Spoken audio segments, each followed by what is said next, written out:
Bismillahirrahmanirrahim. Saya di sini akan mencoba menjelaskan apa itu pivot. Tapi sebelum melangkah lebih jauh, alangkah baiknya kita ngebahas dulu yang namanya Recovery Business Plan atau BRP, Business Recovery Plan. Nah, BRP ini yaitu plan dalam suatu perusahaan untuk menyelesaikan masa-masa kritis. Jadi ada faktor krisis seperti saat ini nih. Nah, banyak banget sebenarnya perusahaan besar sekalipun yang tidak mempunyai BRP ini. Nah, seberapa pentingkah sih BRP ini? BRP ini tuh jelas-jelas sangat penting yang harus dimiliki oleh setiap perusahaan termasuk UMKM sekecil apapun. Karena dengan bisnis recovery plan ini, ketika terjadi pandemi seperti ini atau krisis-krisis ekonomi yang mengglobal yang bisa berdampak langsung kepada keberlangsungan perusahaan, itu bisa langsung di cover.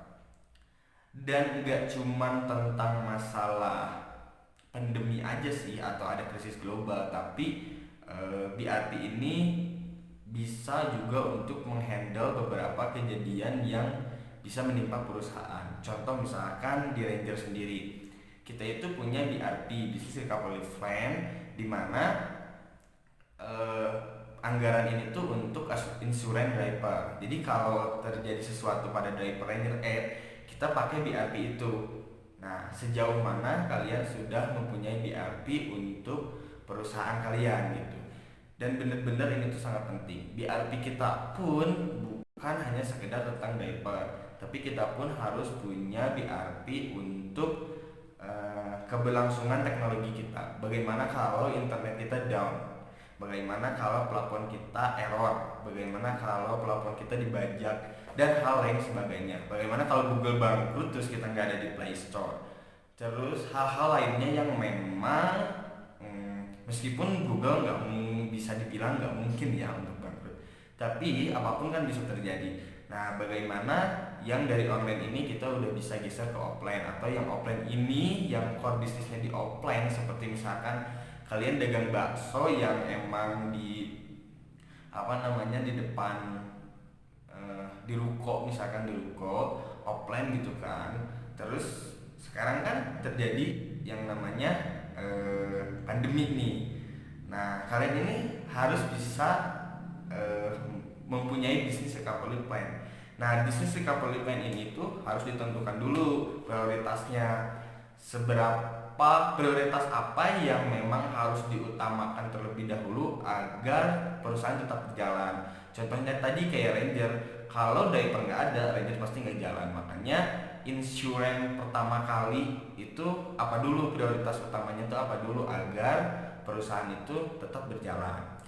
Itu sih yang dimaksud dengan business recovery plan. Tapi nanti saya akan coba bahas di episode full tentang business recovery plan. Nah, kalau yang saat ini yang akan dibahas itu memang yang langsung berhubungan dengan pandemi ini saja, termasuk kepada pelaku UMKM.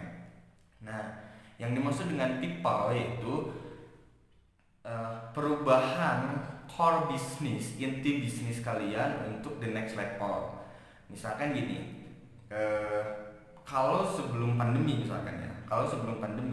core bisnis kalian itu misalkan anggaplah aku buka resto fast food nih misalkan ya, yang fast food itu misalkan ada burger biasa lah ya, frozen biasa burger. Terus penggemarnya itu kesukaannya itu burger seafood.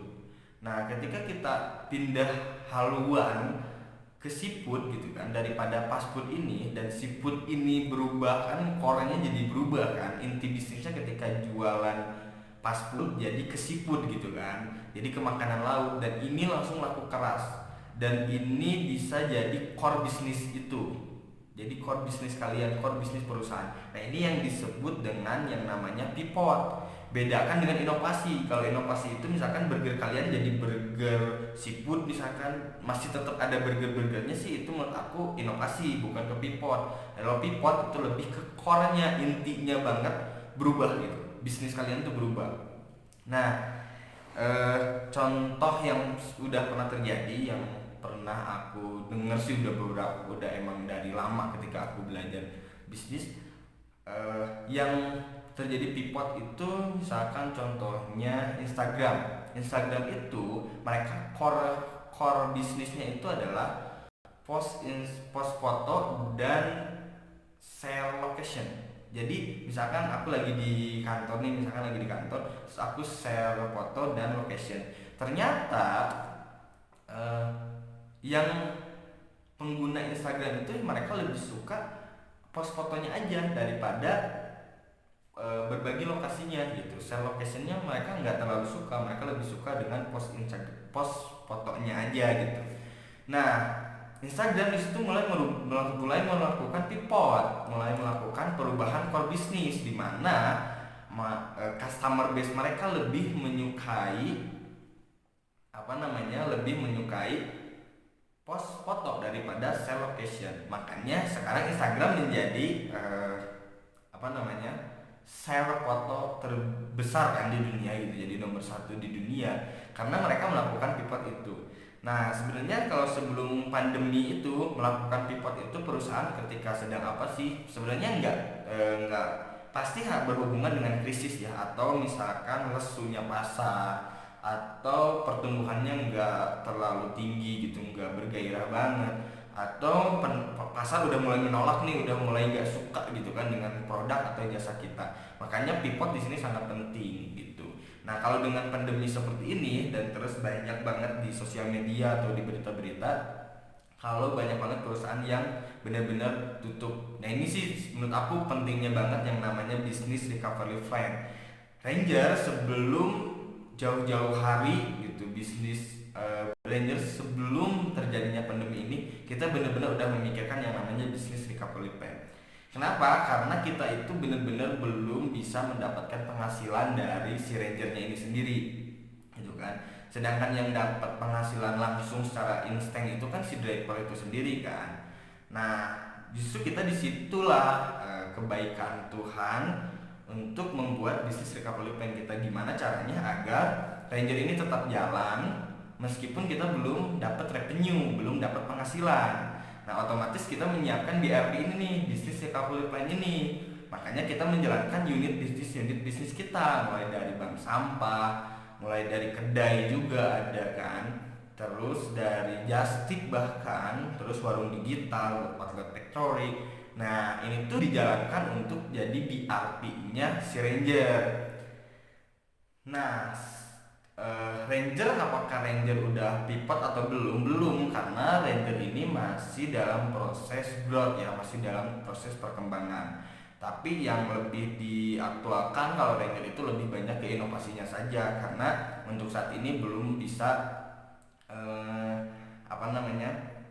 belum dapat core bisnis yang memang mantep untuk di si Ranger tersebut gitu. Karena kan kita itu lawannya tuh user experience yang kurang gitu kan. Masyarakat di desa itu kurang menggunakan teknologi gitu kan, jadi kita belum bisa dapat ke pivot. Dan emang Ranger ini masih dalam masa growth, dalam masa pertumbuhan, bukan udah di atas terus lesu nanti kita pivot. Nah nggak menutup kemungkinan juga Ranger itu bisa pivot gitu, itu bisa sekali apapun yang terjadi. Intinya optimis seorang owner gitu kan, optimis seorang owner itu diperlukan, terus benar-benar harus yang tahu namanya collaboration atau strategi lah ya. Kalian benar-benar harus peka banget tentang apa yang terjadi. Nah bagaimana sebenarnya dengan UMKM yang misalkan jualannya itu dodol misalkan ya kan, apakah harus pivot atau seperti apa? Ya kita harus lihat dulu back recovery-nya gitu, prioritas perusahaan dodol itu seperti apa gitu.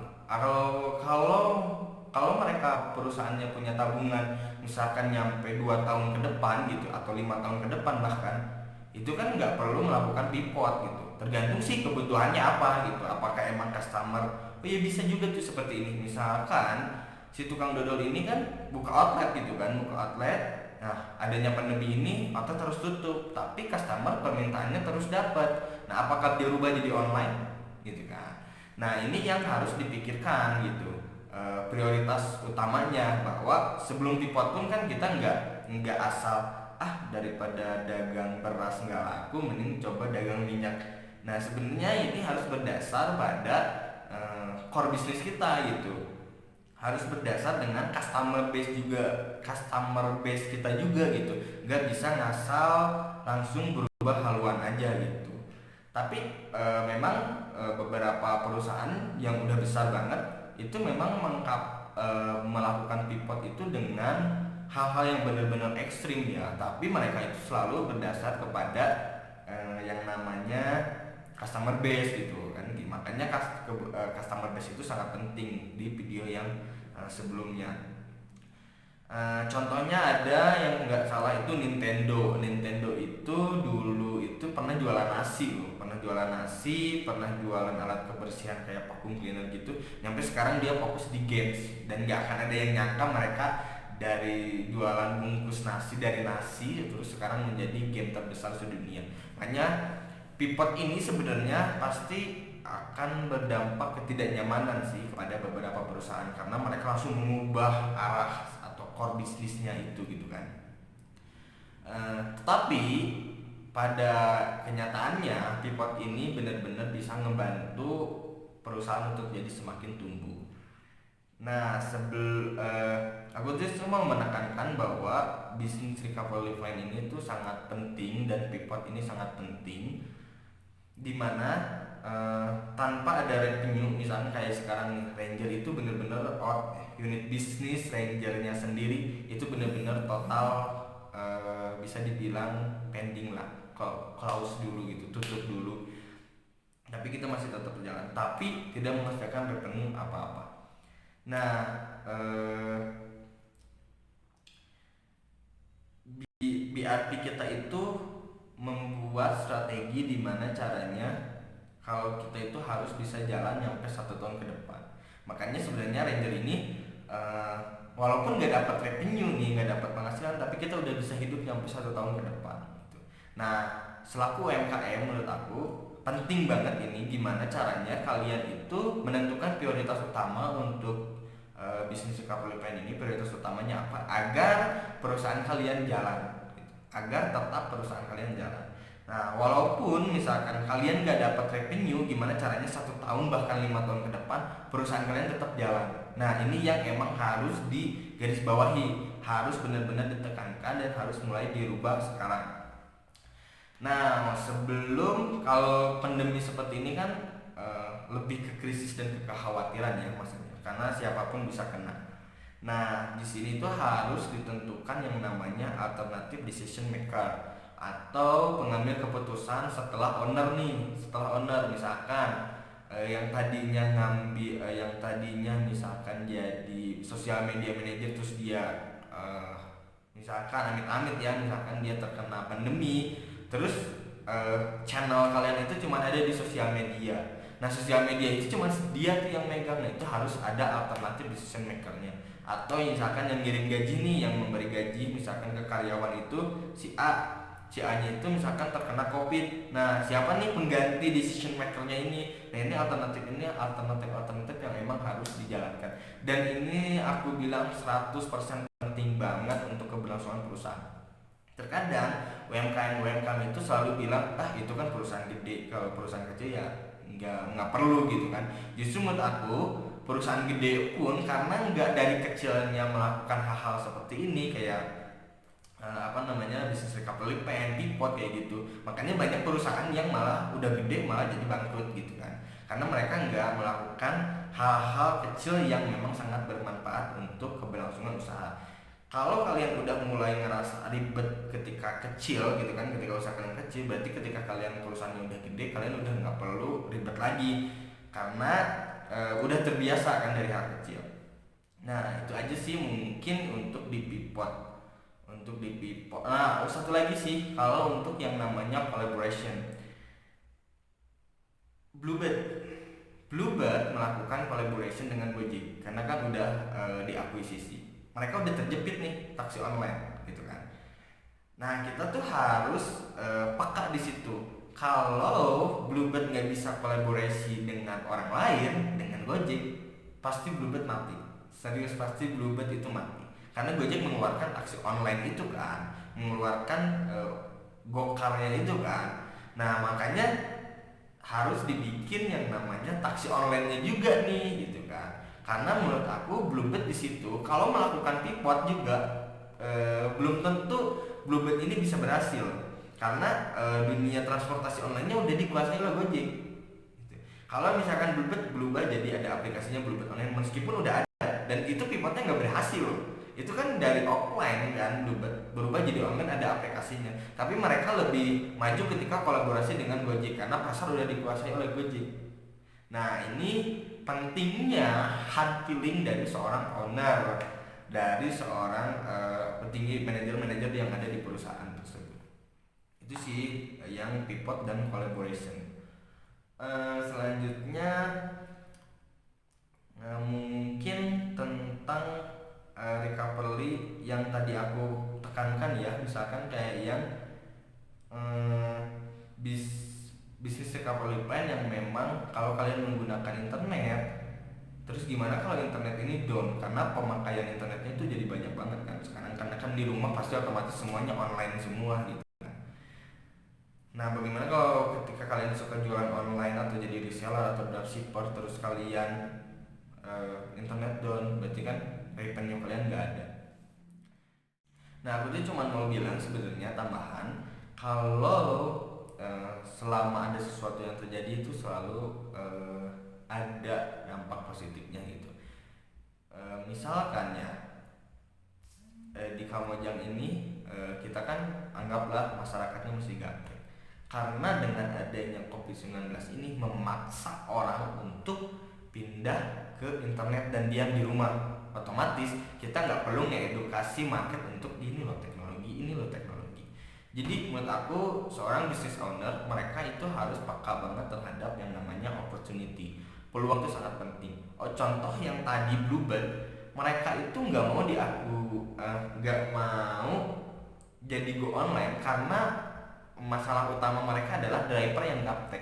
Tapi setelah mereka kolaborasi dengan Gojek, mereka memaksa driver mereka untuk berubah menjadi go online, untuk berubah teknologi dan akhirnya juga mereka terbiasa gitu. Makanya terkadang menurut aku selalu ada opportunity yang emang menguntungkan beberapa pihak selama bisnis ownernya itu benar-benar cerdas mencari peluang, menangkap peluang dan mengeksekusi. Baik itu jadi pivot, baik itu menjadi kolaborasi atau membuat ide-ide bisnis baru, itu selalu terjadi ketika emang bisnis ownernya pintar mencari peluang. Sebelum lebih jauh menurut aku langsung aja kalian bahas bersama tim kalian bisnis recovery plan gitu. Karena kalau kalian, aku pun ya misalkan kalian kalau nggak ada pandemi ini kalian mungkin nggak akan pernah nonton video ini untuk bisnis recover gitu kan. Bahkan BRP ini sebenarnya bukan untuk masa-masa krisis aja ketika ada pandemi dari eksternal ya, ketika krisis yang terjadi dari internal pun gitu kan. Misalkan salah satu co-founder kalian keluar yang dia itu misalkan tim IT-nya itu kan nggak bisa di cover tuh, itu kan harus di cover nih. Di covernya tuh misalkan mencari orang lagi yang meskipun belum tentu gitu kan si co-founder yang baru ini bisa lebih baik dari co-founder yang lama. Itu aja sih menurut aku, selalu cari opportunity dari setiap kejadian yang ada. See you.